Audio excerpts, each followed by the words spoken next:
నాన్న కళ్ళనడుగు, నీ కోసం కార్చే కన్నీరు ఎంతని. నాన్న గుండెనడుగు, నీ కోసం కొట్టుకునే సమయం ఎంతని. నాన్న మనసును అడుగు, నీ బావు కోసం పడే కష్టం ఎంతని.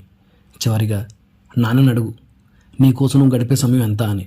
నాన్న అంటే ఆగిపోని కెరటం, నాన్నంటే అలసిపోని సమయం, నాన్నంటే అలు పెరగని పోరాటం.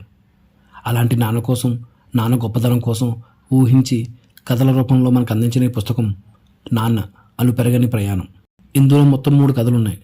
అందులో మొదటిది బాధ్యత లేని కొడుకుని బరువు అనుకోకుండా అవసరం కోసం దొంగతనం చేసినా కొట్టకుండా తన కొడుకుని ఎలా దారిలో పెట్టాడో, అందుకు తను ఏం చేశాడు అన్నదే కథ. తల్లి లేని పిల్లను పెంచి పెద్ద చేసి పెళ్లి చేశాక తన పని అయిపోయింది అనుకోకుండా కూతురు కాపురంలో వచ్చిన కష్టాన్ని తండ్రి ఎలా తీర్చాడు అన్నది ఇంకొక కథ.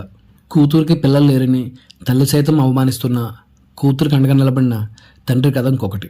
ఇందులో చిన్న ట్విస్ట్ కూడా ఉంటుంది. నిజ జీవితంలో ప్రతి నాన్న కూడా వాళ్ళ పిల్లల కోసం ఎంతో కష్టపడతారు, ఆరాటపడతారు. అలాంటివన్నీ చెప్పాలంటే పుస్తకాలు సరిపోవు.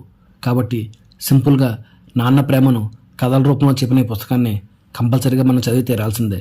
మనం కోరిన కోరికలు తీర్చడానికి తన సరదాలు సంతోషాలు లెక్క చేయకుండా కొవ్వొత్తిలా తాను కరిగిపోతూ మనకి వెలుగు ఇస్తున్న నాన్నలు అందరికీ ఈ పుస్తకం అంకితం. మీ నాన్న కథ ఏంటో, ఆయన మీకోసం పడిన కష్టం ఏంటో కింద కామెంట్ సెక్షన్లో కామెంట్ చేయండి. మళ్ళీ మంచి పుస్తకంతో మీ ముందుకు వస్తా. వీడియో నచ్చితే లైక్, షేర్, సబ్స్క్రైబ్ చేసుకోండి. అలాగే బెల్ ఐకాన్ కూడా ఆన్లో పెట్టుకోండి.